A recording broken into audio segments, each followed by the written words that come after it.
All right. Good morning, everybody. It is Tuesday, November 6th. I'm that girl in the morning from Cape Country 104. And according to your votes with the Art Westfall Foundation, I am also the mayor of Cape Cod. And as the mayor of Cape Cod, I'm going to remind you that today is election day. Midterm elections, your chance to go vote, have your voice be heard. Because if you don't vote, you don't have a say. And as a wise friend of mine once said, if you don't vote, you can't complain. And why give up a good opportunity to complain, especially if it's free? So go vote. Don't know where to vote? Google it. Just enter "where do I vote?" and they'll ask you for your address. They'll tell you where to vote. If you're paranoid, put in your neighbor's address. I don't care, but it will tell you where the polling spot is for you.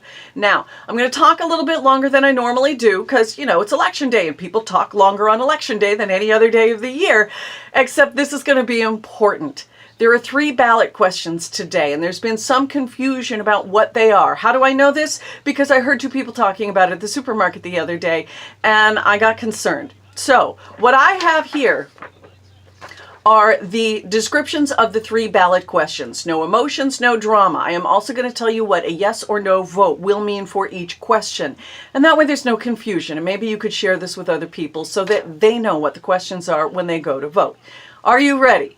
Question 1. Now, this is the one that most of us have heard about. This is the proposed law that would limit how many patients could be assigned to each registered nurse in Massachusetts hospitals and certain other healthcare facilities.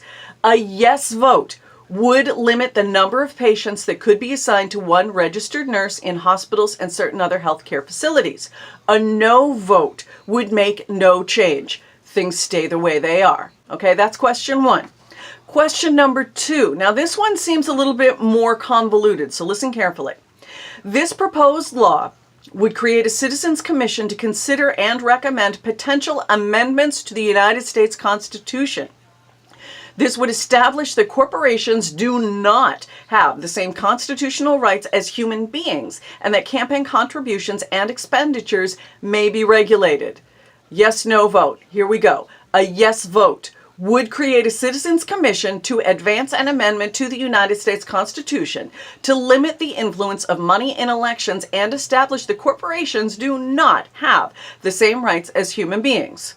A no vote on question 2 would not create this commission. Okay, there we go. See, no drama, short, sweet. I'm just telling you what it says. Question number 3. This law adds gender identity to the list of prohibited grounds for discrimination in places of public accommodation, resort, or amusement. Such grounds also include race, color, religious creed, national origin, sex, disability, and ancestry. What does a yes or no vote mean? A yes vote would keep in place the current law, which prohibits discrimination on the basis of gender identity in places of public accommodations.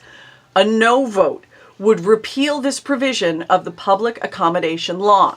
Now, if you still don't understand, please take time, do some research. Don't just Google what it is because you're going to get a bunch of propaganda. Go to the state website and see what the ballot questions are. There's a lot of information there, and they actually do have pro and con arguments there as well. Now, if you're still confused, please go to capecod.com. We've got a lot of information there as well. And remember, just vote. Because as I said, if you don't vote, you don't get a chance to complain. And everybody likes to complain, right? Now, we are going to have full coverage on capecod.com. We are also going to have election coverage tonight starting at 8 o'clock on our sister station, Ocean 104.7. So go vote. And in the meantime, turn on the radio, lots of country music, lots of fun, useless trivia, your chance to win a gift certificate to Hearth and Kettle Restaurants, plus those tickets to see Susie Boggess Friday night at the Katuitt Center. All right, have I talked enough? I've talked enough. Go get your morning mind-altering juice, also known as coffee, and I'll see you on the radio. 103.9 FM, Cape Country 104. And no, I didn't spill it. It looked like I did, but I didn't. Cheers.